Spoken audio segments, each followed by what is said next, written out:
Hello everyone, today I'm going to show you my level cap build for the Twin Kohmaks.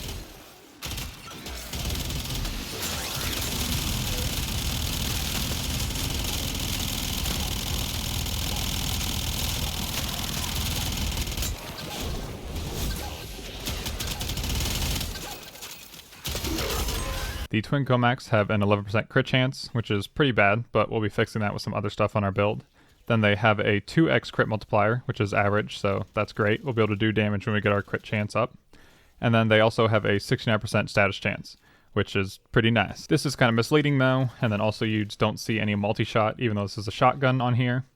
But that's because on the first shot, we only have 1 pellet, and this will increase to 5 over the spool up on our multi-shot.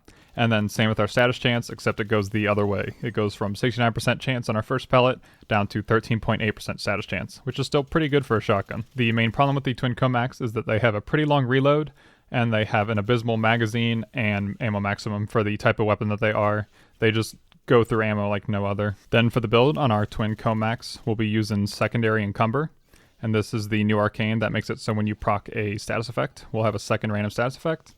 And along with that, we'll have on Galvanized Shot, because the Twin Kohmaks are amazing at building up statuses on their own, especially with the new Arcane. So this will give us a ton of damage onto our weapon without using any damage mods. Then for the multi-shot, we have on our Galvanized Diffusion and Lethal Torrent, and this will also give us some fire rate. Then for our crit damage, we have on Prime Target Cracker. This will give us a 4.2x crit multiplier. So usually the Twin Kohmaks are a slash weapon, but I could not figure out a way to make that work. So what I'm doing is just making a raw damage build, and to do that, I'm putting on a bunch of elemental mods to multiply our damage even higher. So to do that, I'm putting on Pistol Pestilence for 60% status chance and 60% toxin. Same with the Frostbite, except we get cold. And then for Prime Heated Charge, this gives us 165% heat damage, which is just a bunch of damage onto our build. I have them combined in this way because this will give us viral and heat damage. We just want the viral to apply to enemies as fast as possible, and then heat damage along with viral does really good damage against cloned flesh, which is what the demolists will have once we armor strip them. I used a Riven on my run, and this replaces my faction mod, and then also it gives me ammo maximum, which helps with my ammo economy, which you don't need, but it definitely is a nice quality of life. You'll probably have to run some ammo pads if you don't have something like this, or you'll just have to be more careful. And then also this gave me some more crit damage, but I have another way to get crit damage onto our build that I didn't have for my run, so do not worry about not having a Riven. You don't need it. And for the Exilus slot on our Twin Kohmaks, we have Prime Pistol Ammo Mutation, because the ammo economy is bad, and it would definitely benefit you to level this mod all the way up. The Twin Kohmaks on their own are still slightly underwhelming, and probably not level cap material, so we will be using Gauss to greatly enhance the damage that we can do with these weapons. Gauss is a really complicated frame, and I highly suggest you look at a video if you do not know what he does. He's complicated in the fact that he's the most synergistic frame in the game. Something like Nidus. Nidus pales in comparison to the synergy that this frame has. I will try and summarize the mechanics that are important to us to this build though. The main mechanic of Gauss is his battery. So one way to increase the battery is with his passive. When he's moving, he's recharging the battery. If you're not moving, the battery's decreasing. And then the other part of his passive is he basically buffs his shield regeneration. So he basically doesn't need to shield gate like a normal frame. He can just get away from enemies for a moment and then he's back to full shields. His first ability, Mach Rush, goes zoom, and then you also increase your battery when you go zoom and when you knock into enemies with your zoom. His second ability, Kinetic Plating, does a few different things. The first one is knockdown resistance. The second thing is damage reduction, and based on the amount of battery he has, so if he's at 100% battery, he has 100% damage reduction, but this is only against certain elements. It's against all the physical ones, and then also it's against heat, cold, and blast. Depending on the mission you're doing, you have to worry about different elements that the enemies have. The main one that you have to worry about is Shock Eximus, since they do electricity damage. And if you are doing a disruption run, then you have to worry about enemy electric weapons and enemy toxic weapons. And then thirdly, you also get energy based on the amount of damage that you reduce. His third ability, Thermal Sunder, creates an AoE around him. And when you hold the ability, you do heat damage, and when you tap the ability, you do cold damage to enemies. When you affect the enemy with both, it does blast damage. When you apply the blast damage to enemies, if you do heat, then cold, it will pull the enemies in, and then if you do cold, then heat, it will push them away. What we're using it for is the augment mod, Thermal Transfer, and this will add on elemental damage based on the type of Thermal Sunder we use, so we can add on heat and cold damage. The way that these elements will combine into our weapons, since we have on a cold and heat mod, is they will just combine straight into that. How the heat and cold would combine if we didn't have the corresponding elemental mods on our weapons is kind of complicated, and if you didn't have any elemental mods, it would just become blast damage onto your weapons. So this is kind of hard to use in a team setting, because when your teammates go through the AoE you created with Thermal Sunder, then they'll get the damage buff that you created onto their weapons. But honestly, who cares? It's not your fault that you have a sick build. So usually Gauss's battery cannot go past 80%, but when you activate his 4th ability called Redline, then it will exceed past the red line, his battery, and it can go up to 100%, which does affect your kinetic plating, giving you the 100% damage reduction, and it's important to keep your battery at that percent. Your melee attacks, when you have on kinetic plating, it actually recharges your battery with your dash, and then when you use the cold Thermal Sunder, it will give you battery. When you use the heat, it will take away battery. But then once the red line percent reaches 100, and it recharges faster based on how high the battery is. So when the battery's maxed out, it recharges faster than if the battery was slightly depleted. When it's at 100%, it stays at 100% until the duration of the ability is over. And then also when it's at 100%, your Thermal Sunder takes on a new property. When you apply the blast damage to an enemy, then it will actually strip their armor. And this is how we do the majority of the damage, by stripping their armor with that and just gunning them down on the floor. And on top of all that, most importantly, it will give our weapons fire rate, reload speed, and then also our melee weapon attack speed, and then also gives Gauss casting speed. So for the build, I have on Combat Discipline, and this will make it so when we kill an enemy, we lose health. And this will proc our Arcane Avenger 21% of the time. And this will give us 45% crit chance onto our Twin Kohmaks, and this is additive.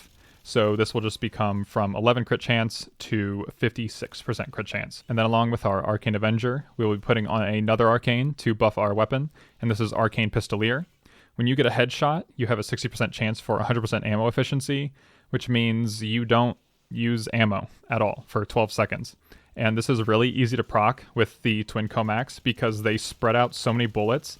As long as one of the bullets hit the head and kill the enemy, then it will count as a headshot for this Arcane. So then for the rest of this build, we have on Prime Continuity for our ability duration. Then we have on our Thermal Transfer that I talked about earlier to buff our elemental damage on our weapons, and then to buff our Thermal Transfer from a 75% bonus to a 115% bonus, I have on Umbral Intensify. You don't even need this. This is kind of a flex slot. I just think more damage is better. Then I have on Rolling Guard because this is the only invincibility we have on our build, and then also Status Cleanse. We do have the Kinetic Plating invincibility, but that is not invincible from everything, and Shock Eximus are pretty concerning when you come across one, so this will help you deal with them. Then I have a few range mods on our build for Thermal Sunder. This will make it so when we use our Thermal Sunder to armor strip, we're armor stripping more enemies, and we're pulling and grouping more enemies into us. Stretch is honestly another flex mod if you want to change it, because I didn't have this on my first run, but right now I think more range would be better. You absolutely need Augur Reach because you need some kind of shield regeneration, so when you get your shield shot off, you have a chance to use an ability and get out of there. Just the 0.33 seconds is just enough to just keep spamming your Mach Crash to get out of dodge and recharge your shield. And then for the energy regeneration, we have on Primed Flow and Equilibrium. Equilibrium helps with the earlier levels. At the later levels of the game, you don't even need this to regenerate your energy, because you have the kinetic plating. Just one shot from an enemy fully regenerates your energy bar. For the Archon shards in the build, we have on a casting speed shard because Redline takes a really long time to cast, but it's not a big deal because you can still do other actions while it's casting. And then I think most of the shards are up to your discretion. I used 3 ability duration shards because at level cap, you cannot engage the enemy unless your Redline is at 100%. And that's because anytime you get shot by anything, and there's no way you can CC all the enemies to be safe fighting them when you're not 100% because of Eximus. Eximus just make it, they're always shooting you and they're always depleting your battery. So until you're at 100% where your battery doesn't move, you just have no chance against enemies. So you have to just spend some time off doing nothing, honestly. Or you can just be putting in keys and running around or looking for the demolist, and then you can go charge up your galvanized mods on your Twin Kohmaks before you engage the demolist. So I think this is the sweet spot for duration on the build. And then I have on an ability strength shard because I was testing something for a different build that didn't end up working out. It's, again, you can just do whatever you want. Probably another casting speed shard was what I'd suggest. So for the primary and melee weapon on this build,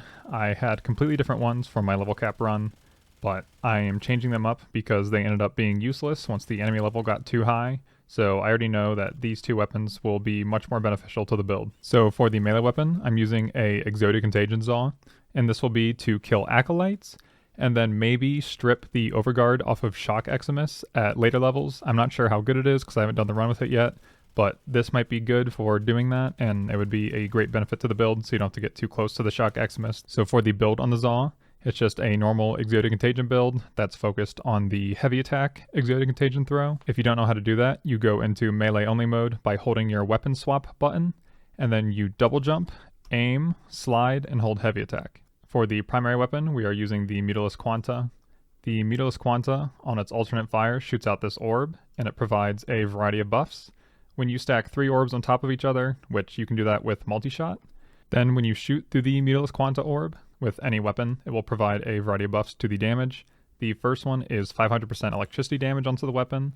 The second one is 25% crit chance, and this is additive to our Arcane Avenger, so that will be a total of 81% crit chance on our Twin Kohmaks. And then lastly, you get 25% crit damage, so that will take our crit multiplier from 2.0 to 2.5. You do lose 33% of the final damage on the weapon, but that is completely fine. It ends up being a buff to the damage overall. One of the other benefits of the mutalist quanta is that the orb blocks bullets from enemies, so this might be another way to deal with Shock Extremists. Just take refuge behind this orb right here, and then you can shoot them. Say the mutalist quanta orb will block these little shocky orbs, but they're pretty good at shooting through it and getting around your own orbs. So you have to back up a little and then let them dissipate on their own. Yeah, I think the mutalist quanta is a really good solution for the problem of Shock Extremists. So for the build on the mutalist quanta, we have on Amalgam Serration just for the sprint speed. Next is the Exlos mod Twitch, and this makes it so when we swap any of our weapons, including our melee weapon, it will give us a overall buff to any of our guns, including our Twin Kohmaks, of less weapon recoil and less bullet spread. Then I put on tactical reload, so we never have to reload this weapon. It'll just reload when it's holstered. And then when I said you can stack the orbs with multi-shot, to get 3 orbs, you'll need a Riven, but if you don't have a Riven, that's fine. Just put on the 2 multi-shot mods, Split Chamber and Vigilante Armaments, and that'll take it to 2.5 multi-shot. And that means only half the time you'll get the 3 max orbs, but if you get only 2 orbs, it's fine. The only thing that's different is you get a little bit less electricity damage. It's like 366% instead of 500%. The crit chance and the crit damage stay the same. For the pet, we are using the Panzer Vulpaphyla, and it's just the normal Panzer Vulpaphyla build. So for the Operator Focus School, we're using Unairu for its Armor Strip ability, Caustic Strike. This is because Gauss's Armor Strip is pretty inconsistent since you have to be at 100% battery, and also a Silence from the Acolyte Violence could remove that, and also stepping into a Nullifier bubble. So we're using this for consistent Armor Strip. And then also, you will be able to revive yourself with Last Gasp and Vengeance if you go down, and that's if you don't have the Waybounds for them already. Then for the Operator Arcanes, I use Magus Elevate to heal myself during the Health Drain Conduit, and then Magus Lockdown to lock down the Demolists. Thanks for watching. If you want to check out another level cap build I made, here's a video for you. See ya.